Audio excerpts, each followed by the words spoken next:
Welcome to Immaterial World, a dedicated and transparent space to recenter how we explore glamour, magic, culture, and everything else we love together. Immaterial world, come meet me in the immaterial world. As far as the galaxy goes, we're flying in the immaterial world. Immaterial world, come meet me in the immaterial world. With mind and body and soul, we're flying in the immaterial world. The immaterial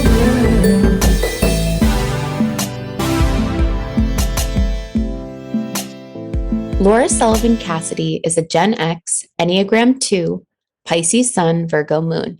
She is a writer, editor, artist, and interviewer who has previously worked as a music critic, fashion and style journalist, content director, and multimedia ghostwriter.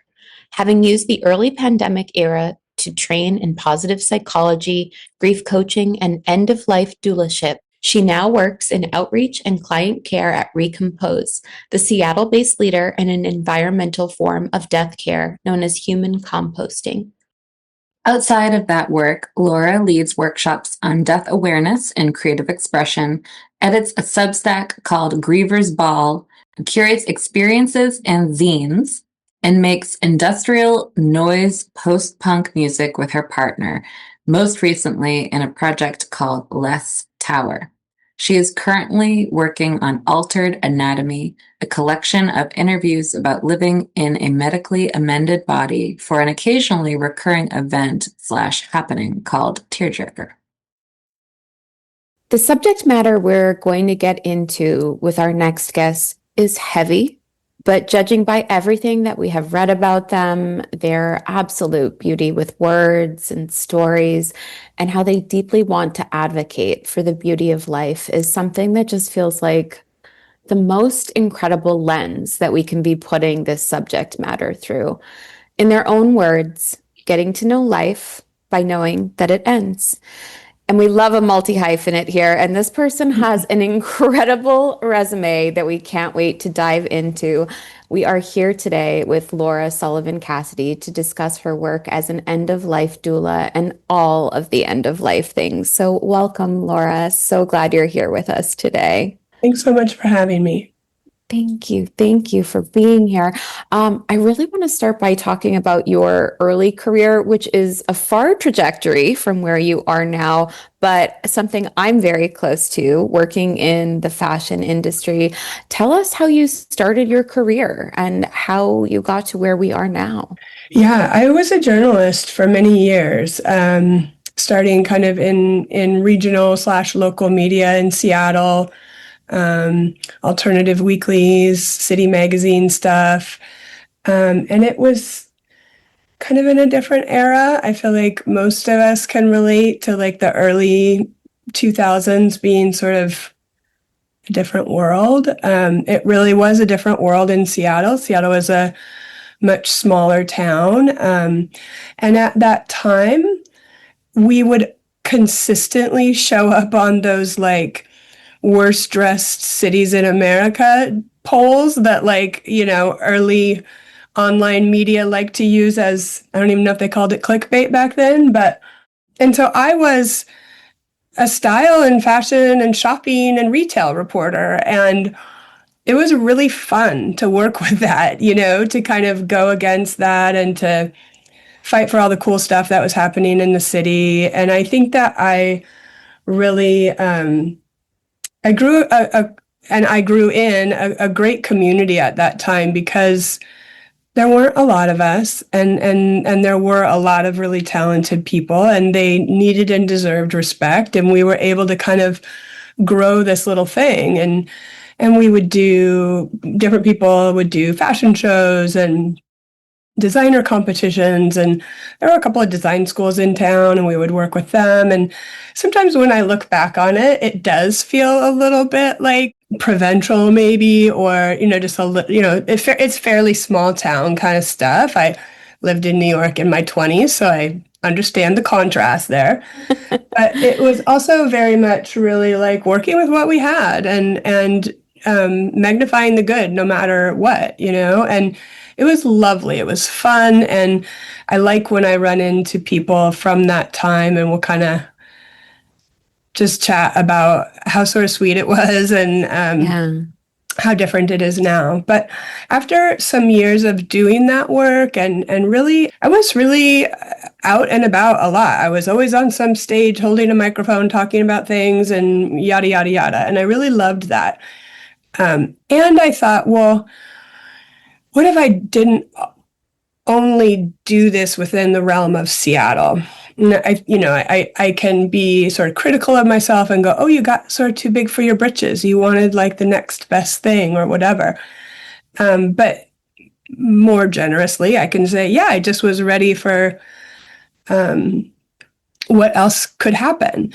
And so I ended up going over to Nordstrom, the large retailer based here in Seattle. Like everybody else at that time, really emphasizing online media. And I was hired to do online storytelling for designer brands. And that turned into also working with Olivia Kim, who at that time was VP of Creative. She has a different job now, but and she was just about to come out with Space, which just kind of the coolest thing that was happening at that time in retail, this shop within a shop about emerging designers, and she wanted it to be really content focused. And yeah. I mean, when I read this in your bio, I was so impressed that you were part of this. And for any listeners that aren't native to the fashion industry, I mean, what Laura's role there and working in this department called Space and working under Olivia Kim, I mean, this was probably the coolest content job in fashion that existed in this time. Like, it's just so sweet. And not only was it a cool content job in fashion, but also to be in a department store. And I'm someone that loves the idea that when you're in a more mass space, in a more mass retailer, you get to speak with real people in a way that maybe in the luxury business or in the higher end brands, you're not really talking to the mass market in that way. So I love that you were in such a prolific job, especially calling it your best worst job just felt really resonant to me when I read about that. Yeah. I know sometimes I'm like, was it the worst best job ever? Was it the best worst job ever? Splitting hairs a little bit there, but man, that job it was pretty crazy. One of the big things that I did was go to Fashion Week twice a year for Nordstrom and specifically for Space more and more as time went on. Skipped Milan, so that was kind of cool, but it was New York, London, Paris. And at that time, hashtags were like a thing. And my hashtag was Fashion Week is really a month. And it was like, everybody knew it. They're like, oh, there goes Laura again. Fashion Week's really a month. But that I was just like on this, a month-long haul of city to city and you're going to shows all day and then filing stories all night. And yeah, like there are so many worse things than that. But it also wore me down big time. And towards the end, I was like, God, this is not actually helping anybody. Like I would stand in these throngs of people waiting to get into this beautiful venue in Paris. And you're right. Working for a mass retailer like that, I mean, it's still kind of funny to me. I was front row at these seats, at these shows. So wild. Yeah. And I was doing tons of street style stuff, which was super fun, meaning like I was getting photographed but I would be so dead tired at the end of the day. And, you cannot find like a plain plate of steamed broccoli anywhere in Paris. You're just eating like croissants for the 10 days. And I can't eat like that for 10 days. And it just was like taxing in this way, physically, but then also kind of spiritually, because I'm just like more and more like all of these people, all of this energy, all of this money, all of this attention, and we're not helping anybody. We're hurting people, and I just had to kind of walk away from it. Yeah, I always think about this cycle, right? Like it's hard to describe to people when you've been working because the opportunities are so tremendous and you're getting to see the world and you're getting to, eat in these restaurants and go to these shows. And like you said, you're wearing these beautiful clothes. This is the beginning, I would say, of when street style was so prolific. It was But prime. but you Yeah. are really contributing to this cycle and promoting this cycle, not only within yourself and within your job, but in the world of fashion where it's like the next, which it's burnout city. Like it's a really difficult thing that I deeply relate to. Yep. Yep. And, I feel bad sort of maligning it or whatever, but this was just my experience. It just got to be too tough for me, So I bowed out, and that felt like a good thing to do. And I sort of went from what's that saying? From the something to the frying pan. How does that go? From the fire to the frying pan or something like that. I traded one kind of deeply difficult scenario for another. I went to work for, at the time, Russell Wilson was the kind of the star quarterback of the Seattle quarterback. Fact check me there. He was the star whatever of the Seattle Seahawks, and his wife Sierra was about to kind of make her comeback. Of course, she's come back. I look at her social media. Anyway, I went to work for them doing content. Again, I was essentially Sierra's like multimedia ghostwriter, and I was like helping her create all kinds of content for this app that they were doing. They raised bazillions of dollars and like record high investors for this app project. And it was fun. And I liked getting a window into their world, but I've never known burnout like that, because those two, they would call me like 11 o'clock on a Saturday night and like, oh, Laura, we have this great idea. I just learned to dread the idea of either of them having a great idea, because they always came at midnight on a Saturday. And, it was really tough. That was huge burnout for me. But then the app didn't work. I mean, we could have predicted that. It was the era of celebrity apps, and none of those really took off, So I kind of got saved by that. And that's when I sort of hit a big reset, a big like personal evaluation. And what am I doing with my life? Which is a great thing to be able to ponder when you're getting unemployment checks. Yeah, it sounds like from your bio that the pandemic was a major turning point too. What happened then, and what were you aspiring to do, and how did you move toward the direction of funeral and death work from there? Yeah. So my best friend and I did about a year or so of running a little creative agency, and it was going okay. But really strangely, before the pandemic, like weeks before the pandemic, we got together and we're like, what are we doing? Is this going right? Are we doing it right? Is there something else we want to be doing? And I said, I love helping people with their brand content and all that, but I wish we were more closely working with the people themselves, because they are bringing so much of themselves to this. And I wish our work was more personal. I was like, maybe I should maybe I should do like personal coaching training or something. And I just said it. We were like in an Airbnb in California somewhere. And then the pandemic hit, and I was like, oh yeah, maybe I should just like study this idea of personal coaching. Took me a really long time to find somebody to study that with. There's so much out there that just seems like so insanely mediocre that I was like, no. I found a trio of Black women in North Carolina that do this pretty cool. They're from Penn State, which is like the home of positive psychology. And they teach about coaching from a positive psychology foundation. And it was awesome. And I felt really good about supporting them and their work. And I really liked how they approached everything.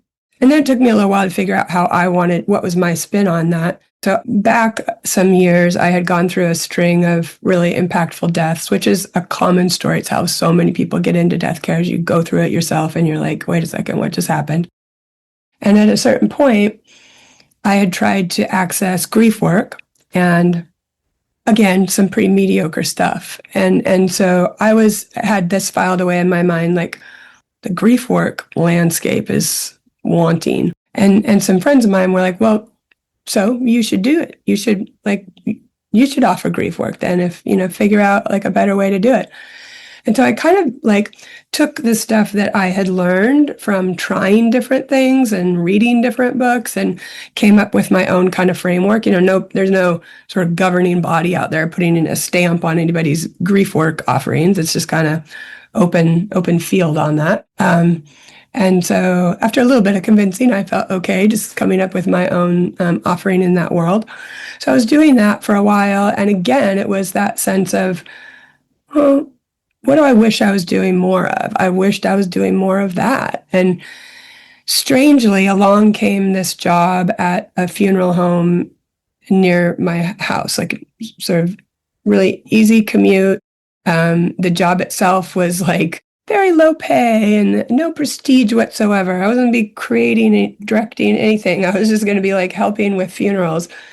But I wanted to try it. And it was only part-time, so I could do that and then do this other stuff.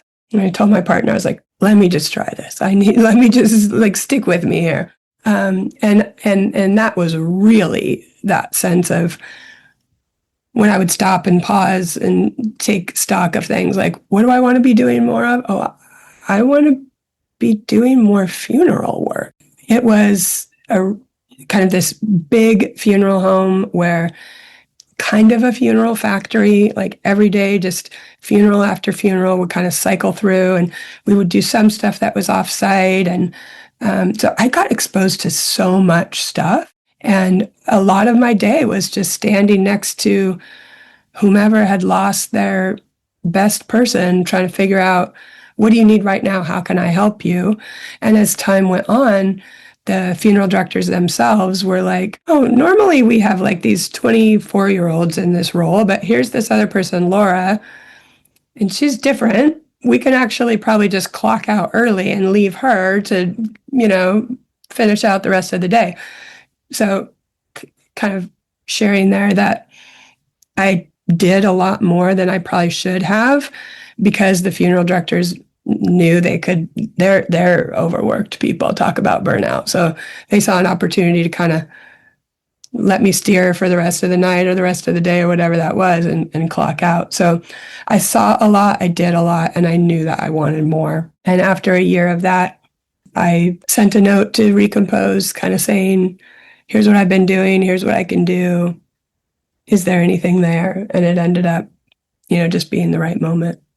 This is so beautiful. And I also think, death is something that's incredibly personal to each person. What you believe in, what your own feelings around it, your own experiences around it. I can say that when I was growing up, I definitely came from a background where children weren't allowed to go to funerals, or, death was something that was almost secretive, right? And I know Jez has had a different experience, which I'm curious, how you feel that shaped you and your experience. I went through many years until someone I was dating in my late teens passed away very suddenly from leukemia. And that was the first time that all of a sudden death became something that was in my immediate world, and people that I knew that were my age, and that it could happen to you. Yeah, I mean, I would love to know more about how you approach this doula work, because like Jess was saying, like, death is such a deeply personal experience. People come from so many different backgrounds with it, different levels of comfort. It was a really big part of my childhood because I was raised in a divination tradition, and mediumship is like a part of what I was doing as a little kid, seeing spirits. So death was like everywhere when I was a kid. And so yeah, it just feels like you also have a deeply personal approach. You have such a fascinating trajectory from point A to point B. And it sounds like honoring people's grief and stories and experiences is a big part of what you do. Can you share a little bit about what that looks like, especially for folks who might not really understand what like life doula work or end of life coaching is? Sure. Yeah, I left that part out. So somewhere amid all of that, I also thought, let me do this end of life doula training work, which it's sometimes I try to remember, well, what did I know about that before? Or where was that on my radar? And I honestly don't even really remember. But again, I kind of went out looking for who can I learn from. And I went with Inelda, which is sort of the kind of group of record that kind of they do. Anybody will certify you, but there's no kind of one certifier. But they're a very well-known collective, and it was started by this guy who was a social worker, and he was watching people die in hospice and things like that, and he had that kind of just light bulb moment of, oh, we have these people in birth that help people into the world. We need those same kinds of people to help people out of the world. And so he was really the one that brought all of that into culture, at least kind of culture in the quote unquote West. We know there are people that in all cultures around the world that serve in that kind of role. But so I did my training with them. And I knew somehow early on that kind of the most common way that folks approach death doula work is what is kind of called bedside companioning. You have this dying person, you're there to support the family as everybody's kind of bedside. You're there to organize the meds or, be the one that feeds the cat because nobody else can remember to do that or whatever those things are. It's usually really clearly classified as non-medical support because doulas are not trained, unless they're also a nurse or something. But I somehow knew the whole time I was doing that training that I probably wasn't going to do it that way. And when we sort of got to the chapter of talking about what can sometimes be called legacy work or life writing or personal narratives, I just pricked right up. I was like, oh, this is where I might live, And so it just is such a natural fit for me, having like all of my journalism work, all of my stuff at Nordstrom. It was always about, sure, the collection, sure, the store, whatever, but who is this person behind it? What are they? Who are they over their years of development, and what's driving them? And I just love people's stories. And so I just got really attracted to the idea of being able to help people at the end of their lives to kind of come to some sort of increased amount of peace around getting their story down. And that can be literal or it can be more conceptual, like having some kind of, like, let's say this person is always did like comic books or something. Oh, what if we have this last pop-up shop here in your bedroom with all of your comic books, and you can give them out to people, and it can be like a art show meets gallery. Wow. But it's just about your favorite people, and just these ways of kind of doing this one last creative thing with people, and in some way helping them feel like they are leaving behind something that says something about who they are. I mean, there's so much just beautiful data around how people die, how their loved ones continue living when that person has been given the chance to just talk through their life, to remember things, to say, here's what I'm really proud of. Here's what I wish I could do over. And so that is really how I approach that work. And it's, it's a part of my life. It's not the biggest part of my life, but it has also, I would say it's not the biggest part of my life because there still is so much. We haven't yet wrapped doula work into our culture. There are still people that don't quite know what that is and many people that wouldn't imagine it would be for them and all of these things. So it kind of sits over here quietly as this thing that happens when it happens. But it also has really informed my work at Recompose, and has really helped me be who I kind of am sort of called to be in that world. I would love to hear more about what Recompose is. Just like so excited to dive into all the cool things you do. Thank you. Yeah. Recompose is pretty cool. Our founder is Katrina Spade, and beginning back in 2011, she just had this personal kind of alarm clock of like, wow, our options for death care are really bad. And she was in architecture school at the time, so she decided to try to find a more environmental solution. And it's now like this worldwide thing. And it all just began with her sort of, well, I got to do a senior thesis project. I think I'll do it on this, you know? And she really just put her whole life into it in those early years. And by 2019, Washington State became the first place in the world to have a legal framework, largely because of what Katrina was doing. She paved the whole way to the governor's office and had done the first ever pilot study, and she made that happen. And then she opened Recompose.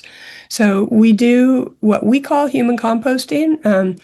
It has a couple of other names out there in the world. The law calls it natural organic reduction. But one of our kind of core ideas is to speak very plainly about what we do and what death is and what people are going through. So we call it what it is. It's human composting. You know, decomposition happens out in the natural world everywhere. This time of year, just find any tree with leaves falling underneath it, and that's the process. We just, you know, Katrina and the early teams found a way to make that happen for people. And so the environmental savings is huge, and the difference that it makes in people's lives is huge. I find myself talking about that more and more, that yes, the environmental savings is so important, and we need every industry to make those same kind of changes, to find their version of change. But I am just continually struck by how it shows up in people's lives. There's this beautiful, positive thing happening that's so natural and that yields all this beautiful, rich soil that you can, you know, plant a tree or a rose bush with, or whatever that is. And it gives people something beautiful to hold on to in a time when there's not a lot of beautiful things to hold on to. So it's just, well, I'll pause there. You mentioned something around, you know, the discomfort of having these sorts of conversations. Do you think that the pandemic has served as a marker in any way of talking about death more than perhaps existed in the culture before that? I do. Yeah. I mean, I think there's a lot of us that used to say 6 or 7 years ago, oh, we never talk about death. We don't talk about grief. I mean, sure, it's my algorithm, but my algorithm is filthy with the word grief. You know, it is everywhere in every scroll. And I don't think that's just me, you know. I think the pandemic began those conversations. I think we live in a world of so much genocide and strife and just trauma that we're collectively feeling it. We're getting some kind of education over those social media scrolls and whatever else. And something inside us is saying, I got to know more about this. I don't want to hide under the covers anymore about this. And I sometimes use a pretty weird analogy, but I talk to a lot of people who say things like, oh, how did you get into death care? I want to work in death care. And I'm thinking maybe after I retire, maybe I can become an end-of-life doula, or, you know, these kinds of ideas. And so, you know, when like there's a tsunami or something, there's this phenomenon where long before, you know, 12 hours, 24 hours before a tsunami hits, before the earth quakes, whatever that is, the animals in that place run for the hills. The animals, the birds, they sense that something is coming and they get themselves safe. And I just feel like something like that is happening. I know that's really dark, and this is like 101 why you probably don't want to sit next to me at an otherwise fun dinner party. I would definitely sit next to you. We're a safe space. I think, yeah, Right. we three should sit together for sure. But I just feel like there's something in us going, get ready, And even if you just look at the boomer generation, there's this idea of it's called the silver tsunami, which is terrible. But there are a lot of older people in that generation, a lot, and they're coming of age to die. So even if we just look at that generation and the increased need for end-of-life care that's happening now and will happen for the next 10 years or so, but I guess, it doesn't take a real genius to say that there is likely to be more reason for more of us to have some skills and have some familiarity and have some affinity with death and dying and grief. That is such a helpful skill, really, because it's something that everyone is going to experience and go through, and so many people are not supported or might not have access to, maybe traditional therapy or other tools, or have reasons for not feeling included in those spaces. So I love even just the idea of talking about this more with people. What are some of your favorite and most beloved practices and wisdom that you like to share with people, especially around processing grief for the living? Because that's the really hard part, is figuring out what to do after someone has passed. Even if you feel like they're in peace and you have positive ideas about what the afterlife can be, it's still really hard. Yeah. I think just being really present and really honest with it and open and using that experience as a time to come closer to the truth that it is going to happen for everybody. When it seems almost like it's not quite addressing the thing, but I promise this is where I find the most kind of space to shift, is just in really being present with it and really moving closer to get as familiar and comfortable as you can with the fact that, excuse me,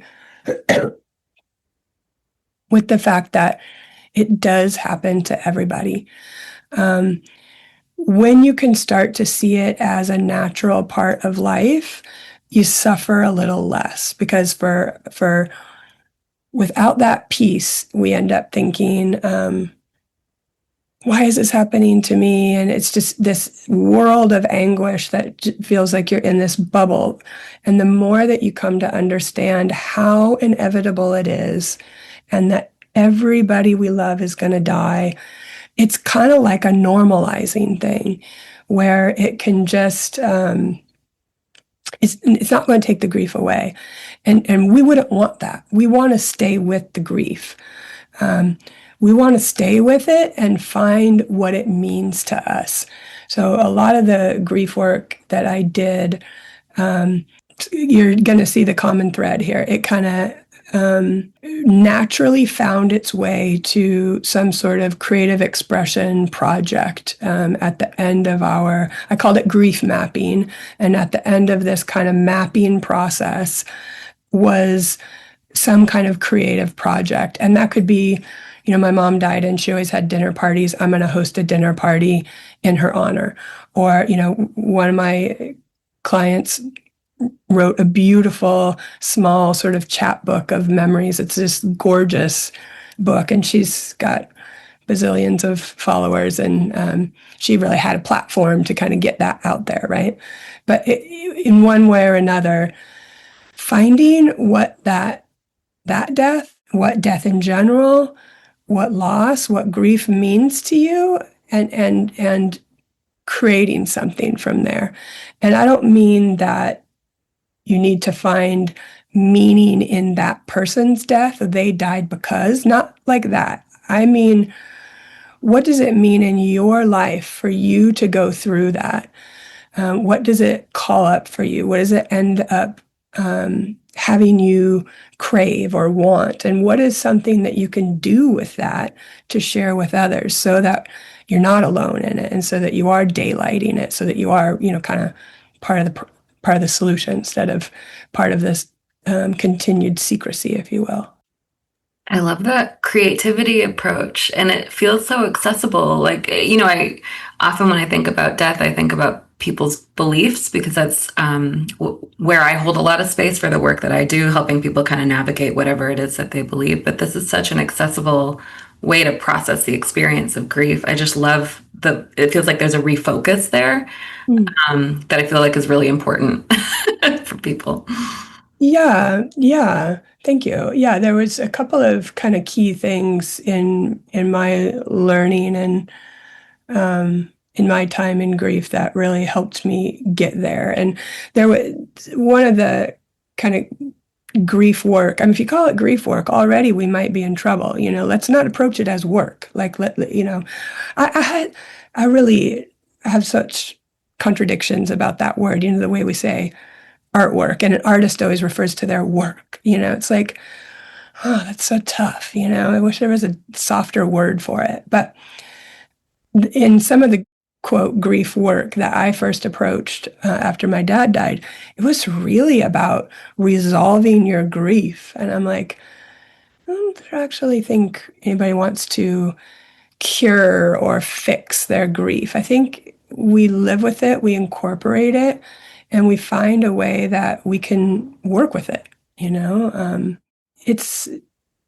It can be such a powerful inspiration, and that can sometimes feel unbelievable. But if you're walking through it with that intention, and you've got folks in your life that are helping you see how it can be that way, it really can. I love that. I lost my grandmother in 2024. No, maybe 2023. I don't know what years are anymore, but my grandmother passed away.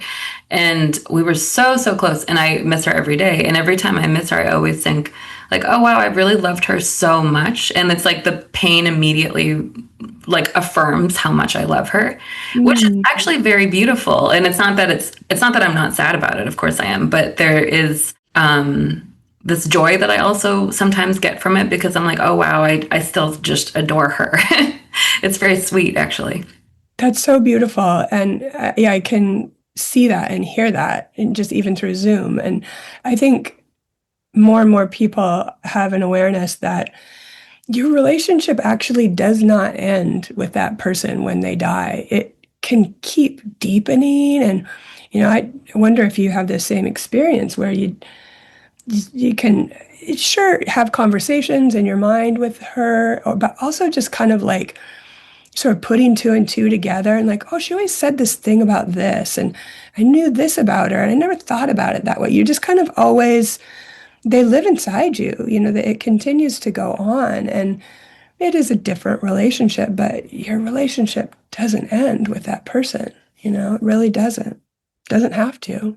Oh, absolutely. I think like even if I didn't, have a super strong ancestral practice where I feel like I can like, pull out my tarot deck or like go into a bit of a prayer state and hear her, even then I would still feel like she was living with me, because that love is so deep, and I'm so into, the pop-up idea you had, and it's just such a wonderful way to explore this. Yeah. Jezmina, when your grandma died, were you kind of in proximity with her? Were you able to be with her as she was dying, or? Yeah, I had a really strange experience. Like yes and no. Like she had very severe dementia at the time, and we were so, so close. But toward the end, I think it was she was having like a very different reaction to me, which totally made sense, like medically. But I had a really strong feeling that she was terrified to die, and I had a kind of ancestral message that she was hanging on when it was time for her to go. And there's a kind of like ritual or ceremony you can do to call the ancestors to someone to help them cross if it feels like they're not letting go. Yeah. So she was at the facility that she was in was on like COVID lockdown. They had an outbreak. And so I went in at the dead of night as not to disturb her and did the ritual at her bedside. And within a few hours, she passed away. And Wow. I could feel her check in with me, tell me she was going to cross over, and then check in again and like kind of be like, okay, I got there. Thank you so much. It was very intense, but I felt a little disconnected from her that last month or so of her life, which I didn't expect. I thought I would, I didn't expect anything like that to happen, but I think it happened the way it needed to, because then she had a friend step in who was not triggering her, who was there all the time with her. And it was that was a beautiful experience for them to have. Yeah, cool. Thank you for sharing a little bit of that. Appreciate it. Yeah, thank you. Yeah. Yes, I love how you're talking about something that's like from your culture and you're interpreting, what's the best way to help with a crossover. Laura, I'm curious if you are often presented with different cultural, events or rituals or anything that someone might bring to you that you then want to incorporate into your, this beautiful story that you're helping create or co-create with the families at the end of life. I wish, but no. And I think that it's actually, because I am such a white woman, that I think those that come to me are of a similar place culturally, and it's almost the lack of culture from which we can create our own. I think instead of having those really rich traditions to kind of call on, and what does time say? Let's check what does our history want us to do. It's more like, I don't know, we got nothing. So that means we're pretty free to do whatever feels right for us. So that's kind of one of those weird blessings wrapped in a void of like, okay, well, let's start with zero then and work from there, I think blessing wrapped in a void is my new favorite Yeah. phrase. I think that might be the title of this episode as well. Love it. Yep. Oh, Yeah.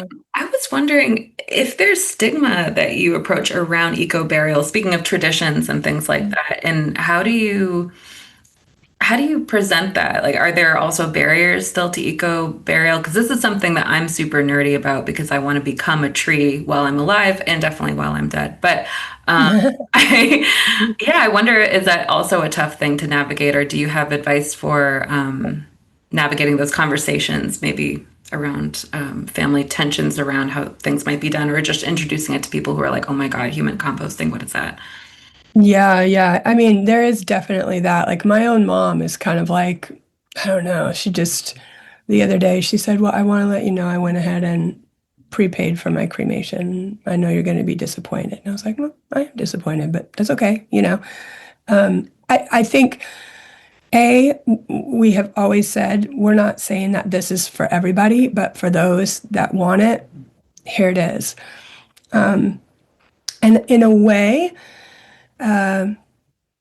because a lot of my education and outreach work is kind of inbound. People are curious. They read something, they saw something, they go to our website and sign up to come in and do one of our tours or something like that.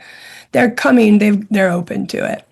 And I go out in the world, do a presentation here, there, whatever.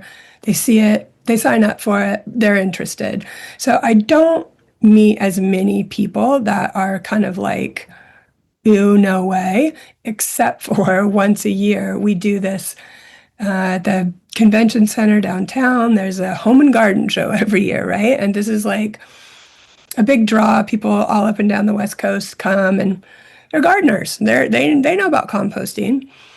It is wild because you cannot guess who among those that stop are going to be like, oh, amazing, or like, oh, I already know about this, I want this, or are going to say, oh, composting, that's for banana peels, no way, or something even slightly kind of more aggro or whatever. So at that time of year, I do hear from the ones that are just like staunchly against it. And in that regard, it comes in very handy to just kind of say, well, that's great. You should do, I firmly believe you should do whatever is speaking to you. I'm just really glad that there are so many people that hear about it and just had this immediate full body yes. And to some degree, we could kind of say, okay, well, yeah, of course, the Northwest, like y'all are just like hiking hippies up there. Well, kind of. A lot of nature lovers for sure. But there are now 14 states that have this law, and in every state there was bipartisan support. So it's not just for like, lefty granola heads. It really is about choice and about the environment and about people that never really felt like it made sense to take up space in a graveyard or didn't really like the idea of being embalmed. That's another thing. When people want to talk to me about composting being gross, I don't say this because I am a professional, but if you want to talk about something being gross, let's talk about embalming. That's not an ungross thing in any way. So, but it's you're just working with whatever that person knows in that moment. And I, taking the high road is the best way to go. And I one thing that does happen in my role, one of the things in my role that I do in addition to education and outreach is I work with a group of clients that we call eminent. We have something that we call the eminent pathway. And we noticed that a lot of people were calling us saying, not, my person died, can you help? But my person just entered hospice. They're going to die. I need to know what to do, and when we realized how very many people were coming to us kind of almost, it could be 6 months ahead of time, we said, oh, there's probably another way that we can support those people. And with my background, I, really was fortunate enough to be asked to kind of figure that out. So I have just this beautiful honor of being able to help those people that are eminent. And something that does happen is I actually find it so beautiful when the dying person themselves is like, I read about this, this is what I want. I love when they're able to choose it for themselves and know that they have it, that's, what their pathway will be. But sometimes they'll say, these other people in my family are not quite sure. And so those folks will come in, just maybe it's 3, 4, 5 of them. And I'm not convincing them. I'm just showing them what we do. I'm showing them our spaces, talking about what it is and how it works. And it just brings the temperature way down. First of all, our spaces are so beautiful and the process is so natural. And it's really hard to kind of fight against it anymore when you understand what it is. And so that's a really beautiful way to help that dying person really achieve what they want and bring that family together so that everybody does feel really good about it. That sounds like such a gentle approach. Because, yeah, I mean, as we were saying earlier, it's such a personal experience, such a personal decision. So many factors go into it from, belief and culture, et cetera. It makes sense that you would just be educating and showing and introducing ideas and letting people figure out how they feel about it. Yeah. Yep. It's so beautiful, all of the work that you do for other people and the energy that you're taking on when you're able to step away from that and really plug into yourself. What sort of tools do you use in your own healing or divination? Yeah, well, I'm really lucky to be doing psychedelic assisted therapy right now with a therapist. We're big fans here. Right on. We're big fans, yes. I think eventually we're just all going to kind of bootstrap that as like a, like a book club, like, yes, it's good for us to have that professional help, but eventually we should be able to do that just in little cooperatives of friends, okay, here, the 3 of us are going to help you, and then we're all going to talk about it, and that type of thing. I really look forward to that. But I also have a somatic therapist. I got 2 therapists. Isn't that cool? Me too. Right on.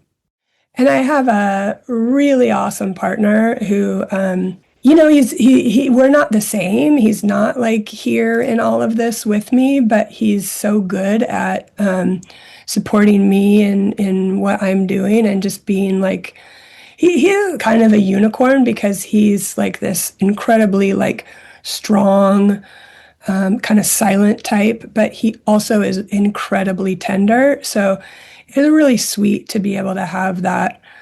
I feel so safe with him, and also I can make him cry, when I need company there, when I'm really feeling something. I don't mean I can make him cry, but we can get very sensitive together.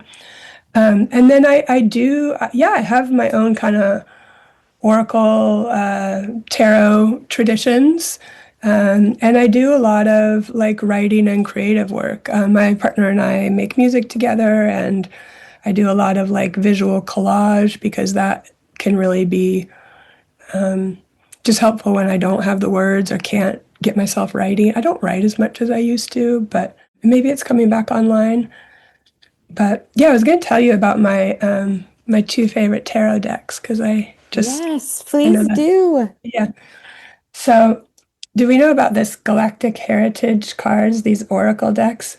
This is quite out there, really. It's like that idea of like we're all kind of from some other galaxy and universe, and we decided to come here.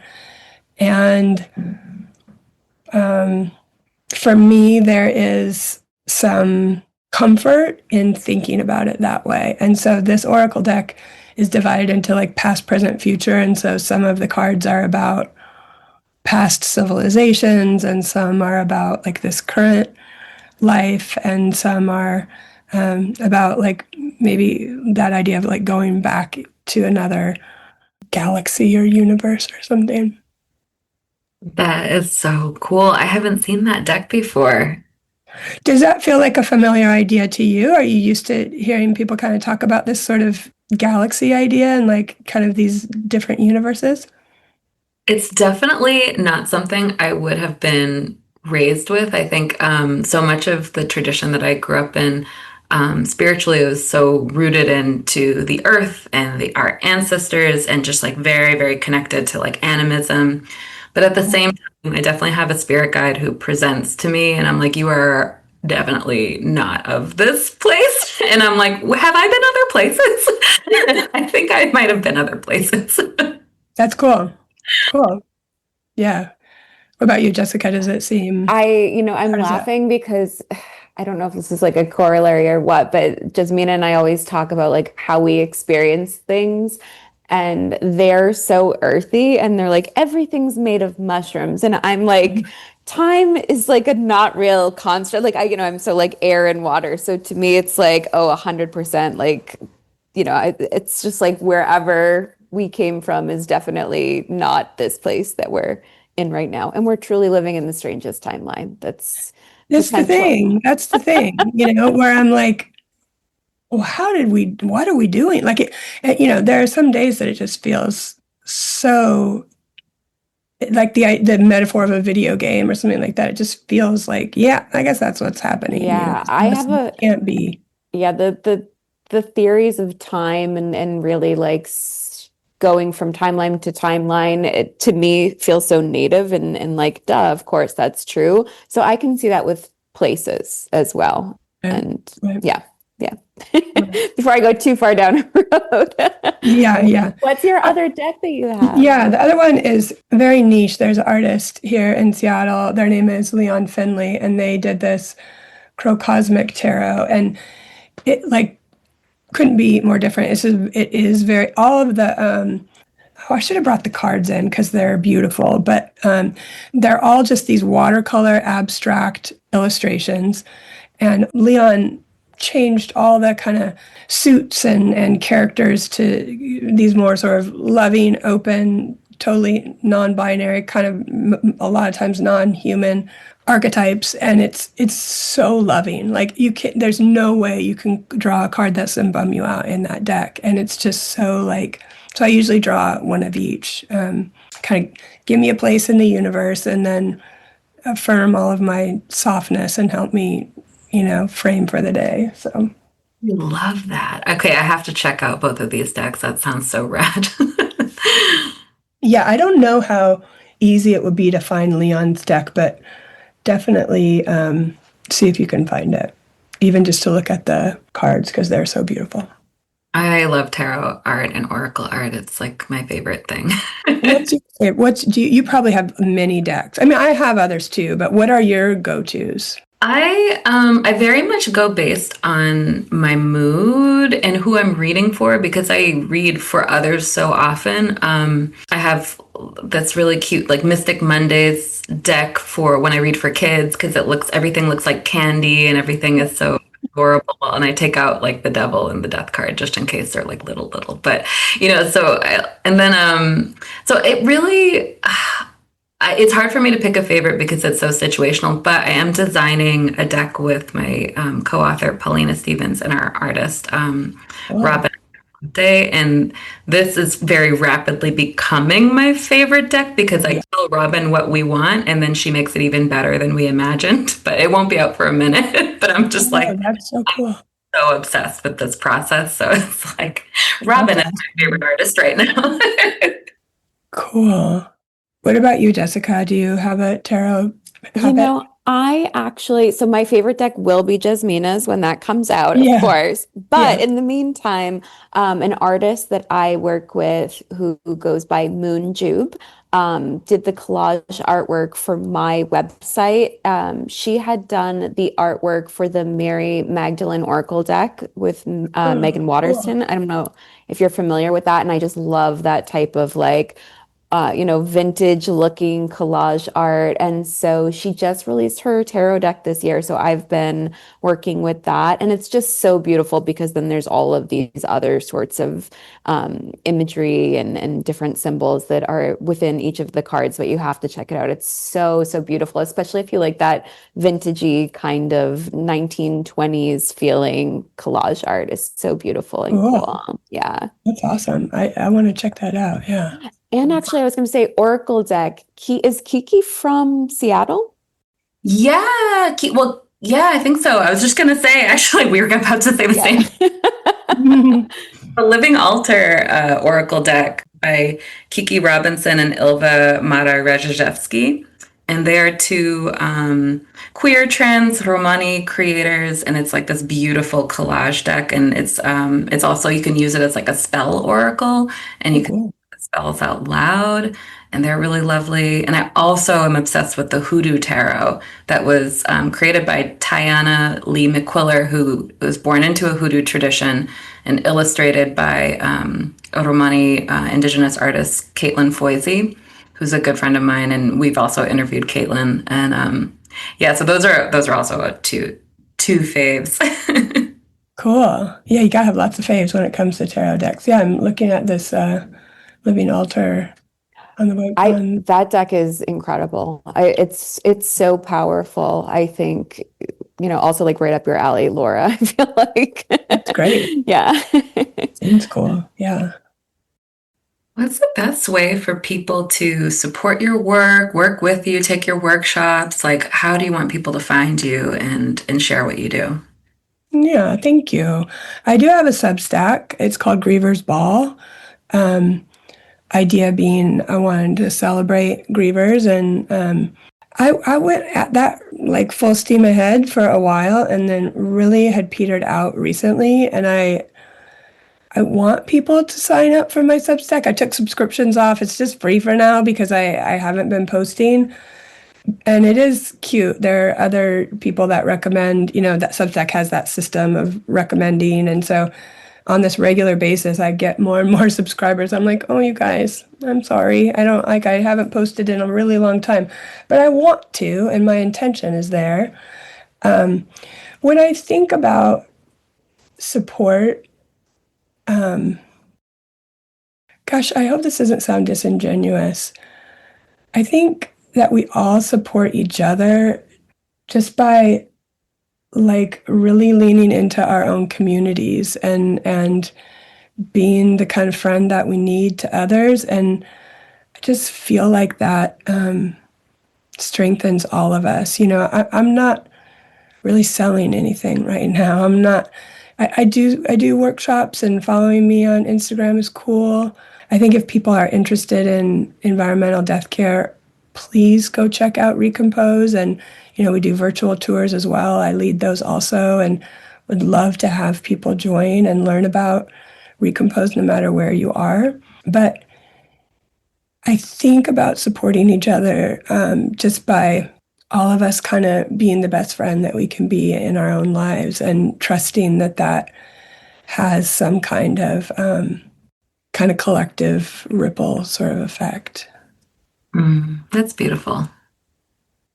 Yeah, we'll definitely put the links in our show notes too, so people can easily follow you and visit Recompose. Yes, and I do want to say, even if you're not necessarily looking for more business or trying to promote yourself, I think that everything that you've said here, we talk about curiosity a lot, and I think it opens a nice conversation for people that have a curiosity and want to speak to someone that don't necessarily know who to talk to about some of these very, very big questions. So thank you for being that for people, for sure. Yeah. Thanks for saying that. And I am in a quieter period. I am not posting a lot on social media, nor the Substack, like I mentioned, but who knows when that's going to come, when that's going to shift. And I hope that it does. I really just feel so grateful for all of the conversations that I've been able to be a part of, and the platforms that I've been given. And when I have those moments, I'm just like, wow, I got to do so many cool things. And it's the conversation, like living in that conversation and being able to host and share and be a part of those conversations, that really just can kind of blow me over with gratitude at how cool that is to be a part of that. And I do imagine that more of that is coming for me. And there are probably people that will say that I'm not as quiet as I think I am, but yeah. So without a lot of false promises, it's great if folks want to kind of join in circles and be around, and I hope that we can all kind of keep connecting. Well, thank you so much. This was such a pleasure, and I feel like my interest in eco burial has been renewed, and now I have more things to Google and stare at. Yeah. Right on. Take a virtual tour with me sometime. Yeah, they're very easy to sign up for on the Recompose website. Thank you so much for having me. Thank you. Appreciate how you're doing these, and that you're showing up and having these conversations, and I really appreciate being a part of it. Yeah, thank you. Yeah, thank you.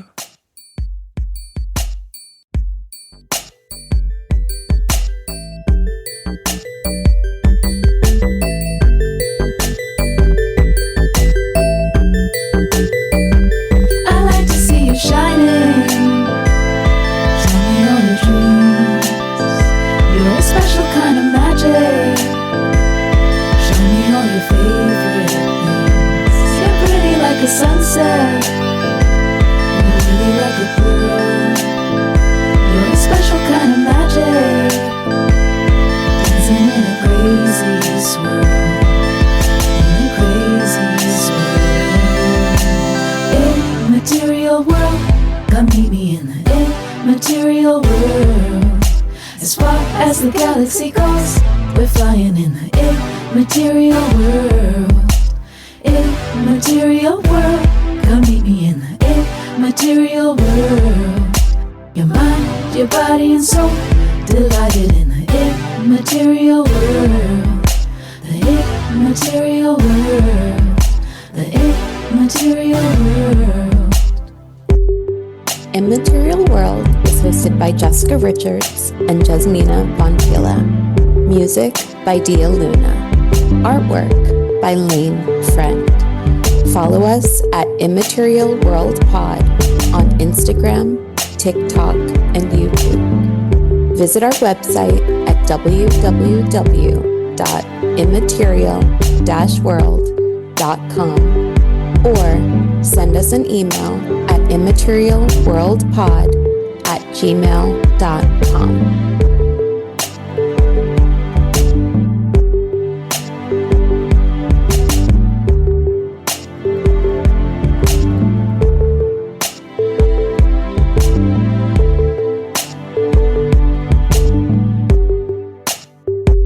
thank you for being part of our immaterial world. Welcome to the immaterial world.